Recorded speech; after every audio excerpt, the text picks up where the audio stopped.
First Contact and Ultimatum. The massive crystalline spires of the Arcadian High Council chamber stretched toward the artificial sky of Station Prime, their surfaces reflecting the light of 3 artificial suns.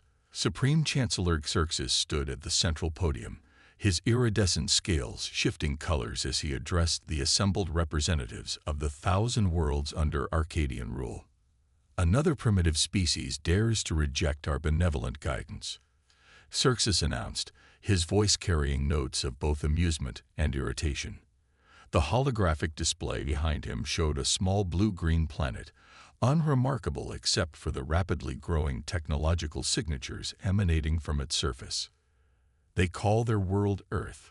The assembled council members chittered and murmured. Earth had been discovered just 3 standard cycles ago, yet its inhabitants had already decoded the Arcadian communication protocols and established rudimentary quantum communications. Such rapid advancement was concerning. First Contact Specialist Lyra Ktell, one of the few organic synthetic hybrids allowed on the council, stepped forward. Her crystalline eyes processed information at speeds that made her organic colleagues uncomfortable. Supreme Chancellor, I must advise caution. Our preliminary analysis suggests. Your analysis is noted and dismissed, Xerxes interrupted. We have incorporated thousands of species into our empire. Some required more persuasion than others, but all eventually understood the futility of resistance. He gestured, and the hologram shifted to display Earth's defensive capabilities. Their technology is centuries behind ours. Their weapons are primitive. Their ships barely reach their own moon. They've advanced more in the past century than most species do in a millennium, Lyra persisted, and our deep space sensors detect unusual energy signatures. Enough. Xerxes' scales flashed crimson. The standard protocol will be followed. Send the ultimatum. They have 1 planetary rotation to submit to Arcadian rule, or we will demonstrate our power. As the council members filed out, Lyra remained, her synthetic components processing countless scenarios. Something about Earth's response pattern didn't match any known species in the database. They seemed almost prepared. In the depths of Earth's Quantum Defense Command beneath the Mariana Trench, Admiral Sarah Chen studied the Arcadian ultimatum with a slight smile. The massive command center hummed with activity, holographic displays showing the positions of the Arcadian fleet, exactly where Earth's strategists had predicted they would be. They followed the playbook perfectly, Chen murmured, turning to her second-in-command, Colonel Marcus Rivera. Status of Project Prometheus. All systems green, Rivera reported, his dark eyes gleaming with anticipation. The quantum mesh is fully deployed. Ghost Fleet is in position, completely undetectable to their sensors. We've been ready for this moment for 50 years. Chen nodded, remembering the day Earth's quantum telescopes had first detected the Arcadian Empire's expansion. Humanity had chosen not to wait for first contact. They had prepared, developed technologies in secret, and built defenses that no other species had ever conceived. Send our response, Chen ordered. Use the exact wording we discussed. Across the vast expanse of space, in the Arcadian High Council chamber, Xerxes received Earth's message. The holographic projection showed a single human figure, Admiral Chen, though the Arcadians didn't know her name or rank. To the Arcadian Empire, she began, her voice calm and measured. We have received your ultimatum. Humanity's response is simple. War has a price. We suggest you calculate carefully whether you can afford it. The message ended, leaving Xerxes momentarily speechless. Then he laughed, his scales rippling with amusement. Such arrogance. Launch the first wave.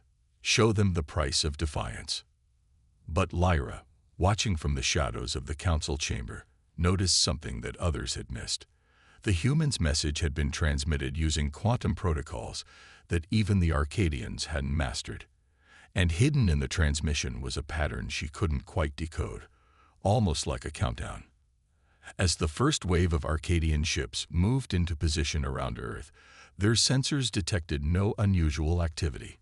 No desperate launches of primitive weapons, no futile attempts at diplomacy, just silence. In the Mariana Trench Command Center, Admiral Chen watched the enemy fleets approach. They really don't understand what they're dealing with, do they? She mused. Rivera shook his head. They think they're the most advanced species in the galaxy. They've never encountered anyone who prepared for them in advance. Chen's finger hovered over the quantum-locked command console. Then let's give them an education they'll never forget. Initiate Project Prometheus. Show them why humanity's warning should have been heeded. As she spoke those words, across the solar system, humanity's true capabilities were about to be revealed, and the Arcadian Empire would learn that some prices were higher than they could imagine. The first phase of humanity's response was about to begin, and with it, a war unlike any the galaxy had ever witnessed. The hidden arsenal. The Arcadian fleet's energy weapons charge, their crystalline arrays glowing with enough power to level continents. Aboard the flagship Imperial Dawn, Fleet Commander Vexthor watched Earth's blue-white sphere with anticipation. His mandate was simple: one demonstration of power, followed by immediate surrender negotiations. Target acquired, his weapons officer announced. The human city designated Sydney is locked in. Firing solution ready. Vexthor's mandibles clicked in satisfaction. Fire. The massive energy beam lanced toward Earth's atmosphere, a blast that had broken the will of countless civilizations. But something unexpected happened. 50 kilometers above the planet's surface, the beam simply vanished. Report. Vexthor demanded, his crystalline exoskeleton flashing warning colors. Unknown interference pattern. The science officer responded, their appendages flying over holographic controls. The energy signature simply ceased to exist.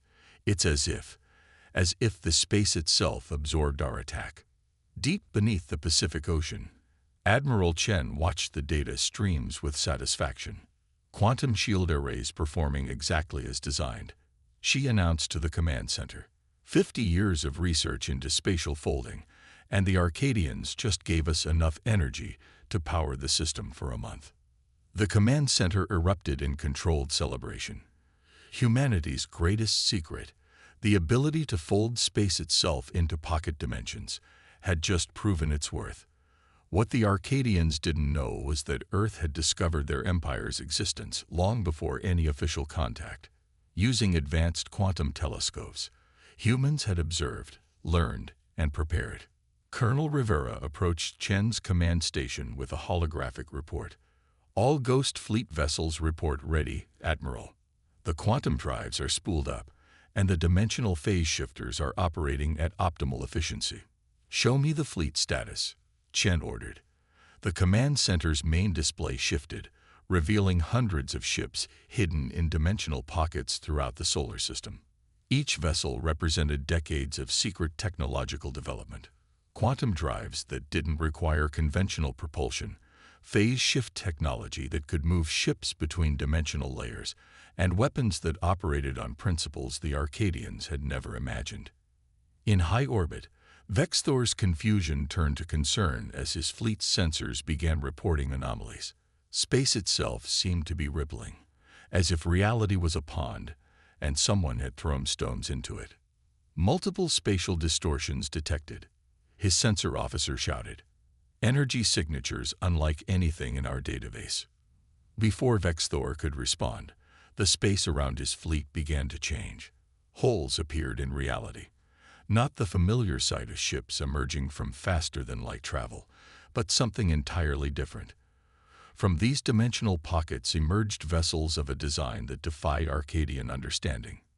Human ships, hundreds of them, materializing from supposedly empty space. Their hulls seemed to shift and flow, as if they weren't quite fully in this dimension.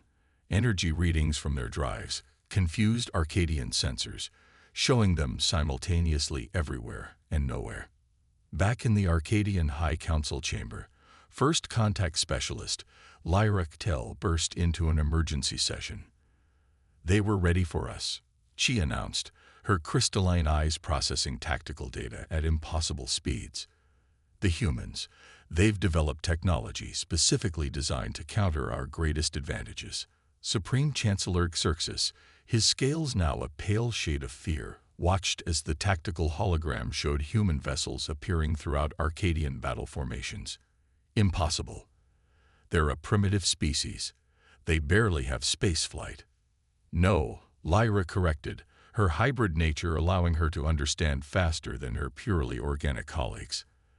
They showed us what they wanted us to see. Every primitive rocket launch, every crude satellite. It was theater, meant to deceive our observations while they built something far more advanced. Admiral Chen's voice echoed through every Arcadian communication channel, transmitted via quantum protocols that couldn't be blocked. This is your final warning. Your weapons cannot harm us. Your shields cannot stop us. Your sensors cannot track us. We gave you a chance to calculate the price of war. Your calculations were inadequate. As if to demonstrate her point, the human ships began to phase shift, moving through Arcadian shields as if they didn't exist. Their weapons, utilizing principles of quantum manipulation that the Arcadians had never mastered, bypassed defensive systems that had protected the Empire for millennia. All Ghost Fleet vessels. Execute Operation Checkmate, Chen commanded. Show them exactly what humanity has been preparing for the past 50 years. The space around Earth erupted in a display of technological superiority that would be remembered for generations. Human ships phased between dimensions at will, their quantum weapons reaching through space-time to strike with surgical precision.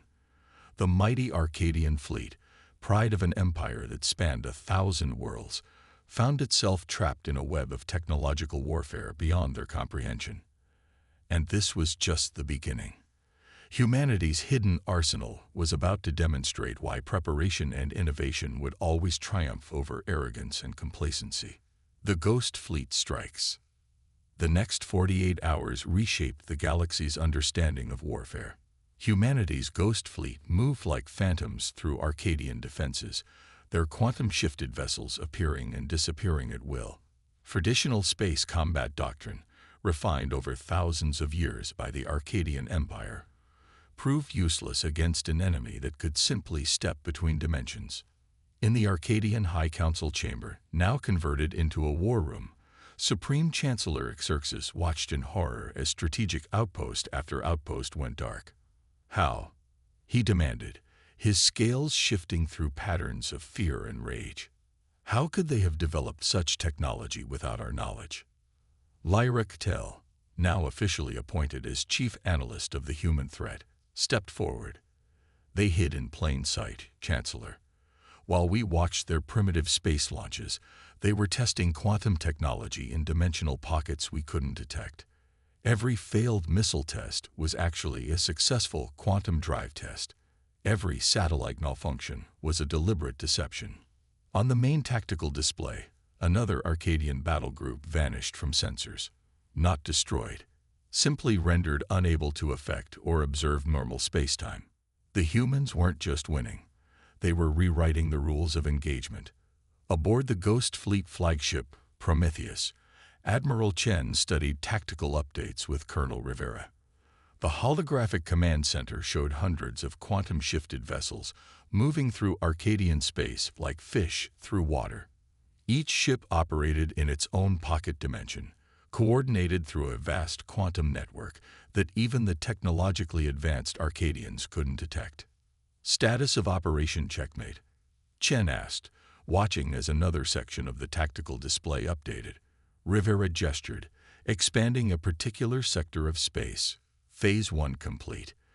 23 Arcadian battle groups effectively neutralized. Their ships are trapped in temporal bubbles. They'll experience only a few seconds while days pass outside. Phase 2 is ready to commence. Chen nodded, remembering the decades of preparation that had led to this moment.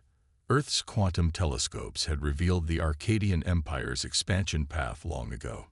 Instead of waiting in fear, humanity had channeled all its resources, creativity, and determination into preparing a response that would reshape galactic power dynamics forever. Begin Phase 2, she ordered. Show them what happens when you underestimate humanity's capacity for innovation. Throughout Arcadian space, reality itself seemed to warp and bend. The Ghost Fleet's quantum drives allowed them to appear anywhere instantaneously, without the limitations of traditional faster-than-light travel. More importantly, their phase shift technology let them operate on multiple dimensional layers simultaneously. First contact specialist Lyra, watching the tactical displays with her hybrid processing capabilities, was the first to recognize the true genius of humanity's strategy. "They're not just fighting us," she announced to the Council. "They're reshaping space itself. Every engagement creates new pocket dimensions, new temporal anomalies. They're turning our own territory into a quantum maze." An Arcadian general, his ceremonial armor now dulled with stress, burst into the chamber. "The humans, they'd found a way to quantum lock our shipyards. None of our vessels can launch. They're trapped in some kind of dimensional stasis." Xerxes, his once proud posture now bent with worry, turned to Lyra. "How do we fight an enemy we can't even detect? How do we defend against weapons that ignore our strongest shields?" "That's what they wanted us to ask," Lyra replied, her crystalline eyes processing combat data streams. "Every countermeasure we develop is already anticipated. They've had decades to plan for every possible response. This isn't just tactical superiority. It's strategic mastery on a scale we've never encountered."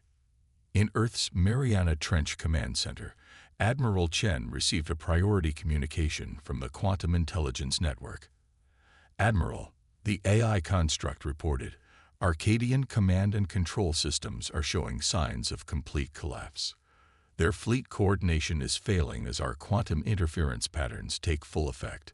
Chen allowed herself a small smile. "Prepare the final phase of Operation Checkmate. It's time to show the Arcadian Empire exactly why we warned them about the price of war."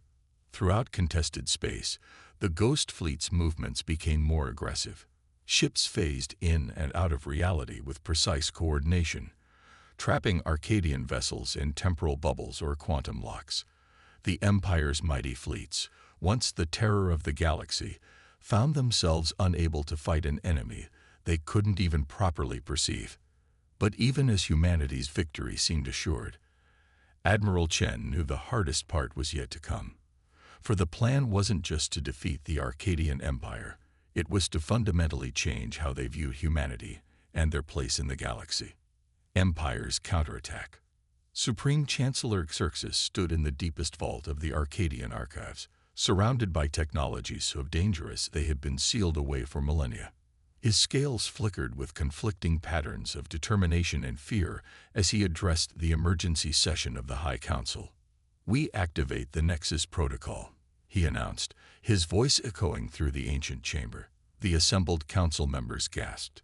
The Nexus Protocol was the Empire's ultimate weapon, a technology so volatile it had nearly torn the galaxy apart during the ancient wars. Lyra Cattell stepped forward, her crystalline eyes pulsing with urgent calculations. "Chancellor, the Nexus Protocol is unstable. Even our ancestors couldn't control it fully. If we have no choice." Xerxes roared. "These humans have made fools of us. They've trapped our fleets, disabled our shipyards, and turned our own space against us. Better to risk everything than submit to primitive upstarts." Deep in Earth's quantum defense network, AI constructs detected a massive disturbance in spacetime. Admiral Chen was awakened immediately, the command center's holographic displays showing reality itself beginning to unravel around key Arcadian installations.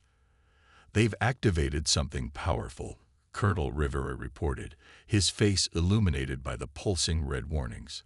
"Some kind of artificial quantum singularity. It's trying to rewrite the laws of physics in local space."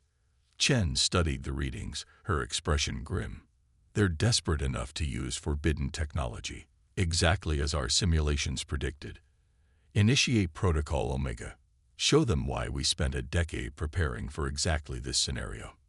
Across the battlefield, the Arcadian Nexus Protocol began to take effect. Massive structures, hidden for thousands of years, activated throughout their territory. Space itself began to warp, trying to reject humanity's quantum technology. Ghost fleet vessels suddenly found their dimensional shifting abilities disrupted as reality itself was rewritten around them. Xerxes watched with savage satisfaction as the tactical displays showed human ships being forced back into normal space. Yes, let them face us in proper combat now. No more of their dimensional trickery. But Lyra noticed something odd about the human fleet's response. They weren't panicking. They weren't retreating. Instead, their formations were shifting into a pattern she didn't recognize. Admiral Chen's voice echoed through the quantum network. All Ghost Fleet vessels, execute Protocol Omega. Activate quantum resonance fields. What happened next defied even Arcadian science. Instead of fighting against the Nexus Protocol's reality warping effect, the human ships began to synchronize with it. Their quantum drives pulsed in perfect harmony with the distortions, creating a cascading resonance effect. Impossible. Xerxes screamed as the tactical displays showed the Nexus Protocol's energy being redirected, channeled, and amplified by the human fleet. They couldn't have known. They couldn't have prepared for this, but they had. Earth's quantum telescopes had detected traces of the ancient technology long ago. Years of research had gone into understanding it, preparing for its eventual use. The Ghost Fleet wasn't just designed to fight the Arcadian Empire, it was specifically engineered to counter their ultimate weapon. Final phase of Protocol Omega. Execute, Chen commanded. The Ghost Fleet's formation tightened, their quantum resonance fields combining into a single massive network. The energy of the Nexus Protocol, instead of destroying the human ships, was being absorbed, redirected, and repurposed. Lyra's analysis struck her like a physical blow. They're not just countering the Nexus Protocol, she announced to the horrified council. They're using our own weapon to create something new. Some kind of quantum junction in space-time itself. Throughout Arcadian space, reality began to shift again, but not in the way their ancient weapon had intended. The Ghost Fleet's quantum resonance network was creating stable corridors through space-time, permanent passages that bypassed normal space entirely. They weren't just winning the war, they were reshaping the fundamental structure of galactic travel and communication. In the Mariana Trench Command Center, Admiral Chen watched as the plan decades in the making reached its culmination. Send the message to all Arcadian frequencies, she ordered. It's time they understood exactly what this war has cost them, and what it could cost them if they continue. As the Ghost Fleet's quantum network solidified, establishing permanent quantum corridors throughout Arcadian space, humanity's position became unassailable. They hadn't just defeated an empire's ultimate weapon. They had turned it into the foundation of their own victory. Price of pride. In the Great Hall of Station Prime, Supreme Chancellor Xerxes stood before the assembled representatives of 1,000 worlds. His scales, once brilliant with pride, now shifted in subtle patterns of humility. The massive holographic displays showed the new reality of their situation, a network of quantum corridors spanning their territory, controlled entirely by human technology. The humans request our presence for negotiations, he announced, his voice carrying none of its former imperial authority. They have proven more capable than we anticipated. First Contact Specialist Lyra Tell, now the Empire's chief negotiator, stepped forward. They're waiting for us now. Their quantum network allows instantaneous travel to Earth.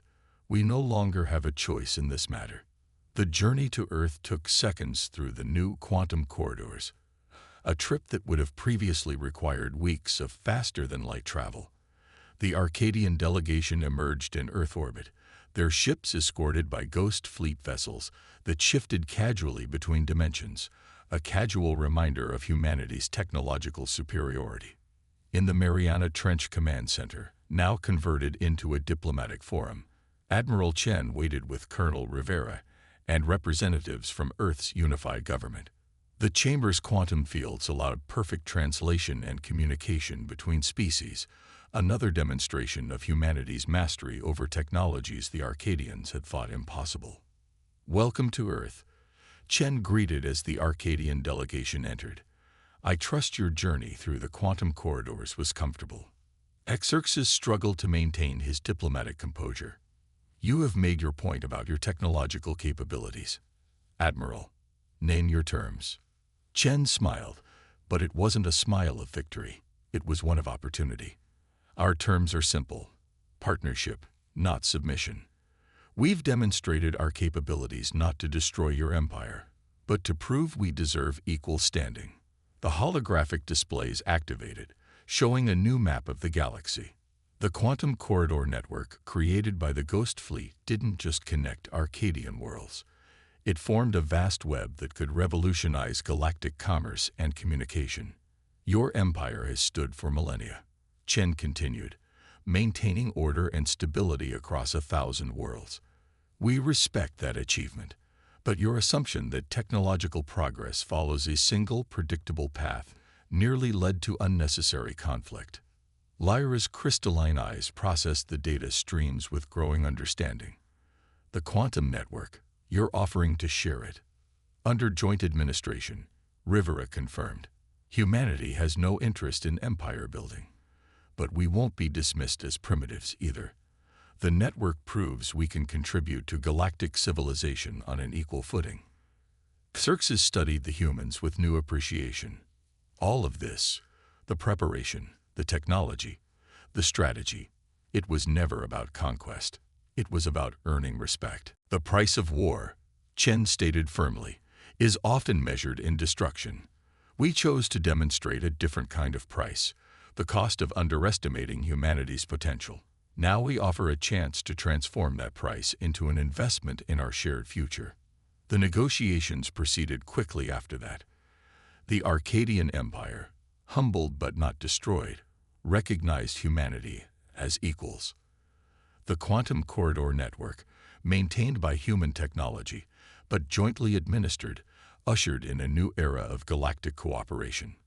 In the years that followed, the incident became known throughout the galaxy as the price of pride, a reminder that true civilization isn't measured by the age of a species or the size of their territory, but by their capacity for innovation, adaptation, and wisdom. As the formal treaty was signed, Lyra approached Admiral Chen privately. "You could have destroyed us," she observed. "Why didn't you?" Chen's response encapsulated humanity's philosophy. "Because the true measure of advancement isn't the ability to destroy, but the wisdom to know when not to. We didn't want to end your empire. We wanted to help it evolve. That's the real price we calculated. The cost of transforming an enemy into an ally." The quantum corridors remained as a testament to that philosophy, their presence a constant reminder that humanity's warning had been about more than just war. It had been about the price of prejudice, the cost of arrogance, and the value of recognizing potential in unexpected places. And throughout the galaxy, species yet to be discovered would learn an important lesson. When humanity warns you about the price of war, it's wise to listen, not because of their capacity for destruction, but because of their talent for transformation.